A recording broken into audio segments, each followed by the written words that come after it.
పద్మ పురస్కారాల గ్రహీతల ఎంపికలో మోదీ ప్రభుత్వం సిఫార్సులు, రాజకీయ పలుకుబడులకు అతీతంగా కేవలం దేశ సేవను, ఆయా రంగాల్లో వారి ప్రతిభా పాటవాలను మాత్రమే ప్రాతిపదికగా తీసుకుంటోందని చాలా మంది నమ్మకం. అట్టడుగు వర్గాల నుంచి వచ్చిన అసాధారణ వ్యక్తులను గౌరవిస్తున్నారని, కింది స్థాయి ప్రాతినిధ్యం బాగా పెరిగిందని వారంటారు. అయితే అవార్డులకు ఎంపికైన వారు అర్హులు కాదా అన్న కంటే ఎంపికలో రాజకీయ ప్రాధాన్యాలు పనిచేశాయన్న చర్చ ఇప్పుడు తప్పడం లేదు. ఎన్నికలున్న ఏడాదైతే సదరు జాబితాను మీడియా 1000 కళ్లతో తిరిగేస్తూ ప్రకటిత పద్మాల్లో ఏ రాష్ట్రానికి ఎన్నెన్ని దక్కాయి, ఆయా పురస్కారాల ప్రభావం ఓటర్ల మీద ఎంత మేరకు ఉంటుందన్న చర్చోపచర్చలతో తెగ ఊగిపోతూ ఉంటుంది.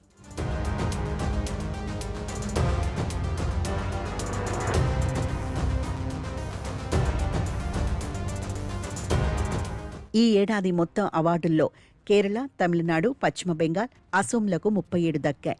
6 నూరైన స్టాలిన్ను అధికారం నుంచి దించేయాలని బీజేపీ పట్టుదలతో ప్రయత్నిస్తున్న తమిళనాడు 13 అవార్డులతో ప్రథమ స్థానంలో ఉంది.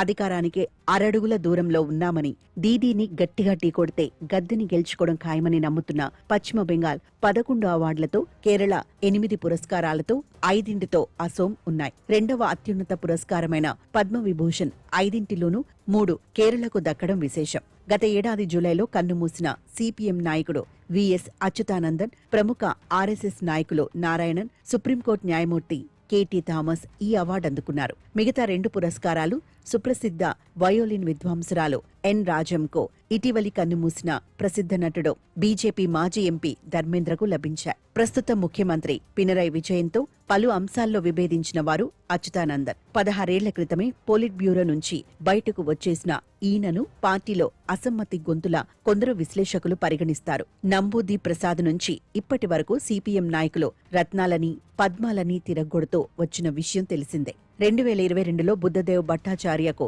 పద్మభూషణ్ ఇవ్వబోతే వద్దన్నారు. తమ పార్టీ విధానానికి అనుగుణంగా ఈ నిర్ణయం ఉన్నదని సిపిఎం అప్పట్లో సంతోషంగా వ్యాఖ్యానించింది. ఇప్పుడు అచ్యుతానందన్ కుమారుడు తన తండ్రికి మరణానంతరం ఈ గౌరవం ఇచ్చినందుకు కేంద్ర ప్రభుత్వానికి ధన్యవాదాలు తెలియజేశారు. ఆ కుటుంబం నిర్ణయాన్ని తాము గౌరవిస్తున్నట్టుగా సిపిఎం రాష్ట్ర నాయకత్వం ప్రకటించి, గతంలో తమ నాయకులు చేసిన తిరస్కారాలన్నీ వ్యక్తిగతమైనవని కూడా ఓ మాటన్నది. ముఖ్యమంత్రి విజయన్ ఈ పురస్కారం గురించి మాట్లాడదలుచుకున్నట్టు లేదు.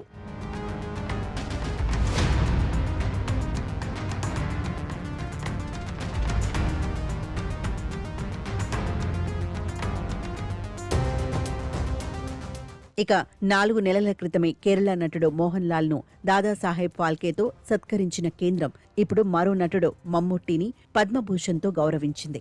హిందూ ఎళవ కులానికి ప్రాతినిధ్యం వహిస్తున్న శ్రీ నారాయణ ధర్మ పరిపాలనా యోగం జనరల్ సెక్రటరీ వెల్లంపల్లి నటేషన్ కు మరో పద్మభూషణ్ ఇవ్వడానికి కారణం ఆయన కుమారుడి పార్టీ భారత్ ధర్మ జనసేన కేరళలో ఎన్డీఏ భాగస్వామి కావడమేనంటారు. 2024 లోక్సభ ఎన్నికలు కేరళలో బీజేపీకి మంచి ఉత్సాహాన్నిస్తే, ఇటీవలి స్థానిక సంస్థల ఎన్నికలు భవిష్యత్తుపై నమ్మకాన్ని పెంచాయి. ఈ నేపథ్యంలో ఆర్ఎస్ఎస్ నాయకులు పి నారాయణన్ సహా రాష్ట్రానికి చెందిన ప్రముఖుల ఎంపికలో కొన్ని లెక్కలున్నాయని కొందరి వాదన.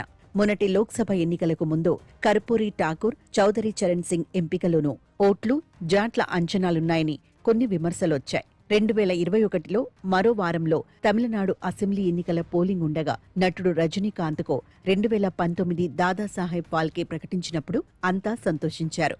కానీ దానిని 4 నెలల ముందో లేదా 4 వారాలు ఆగి ప్రకటించి ఉంటే మరింత గౌరవంగా ఉండేదని అన్నారు. పురస్కారాల గ్రహీతల ప్రతిష్ఠ నుంచి పొందగలిగే రాజకీయ ప్రయోజనం ఏ మేరకు ఉంటుందో తెలియదు. కానీ అటువంటి చర్చకు ఆస్కారమే లేని విధంగా పాలకులు వ్యవహరించటం అవసరం.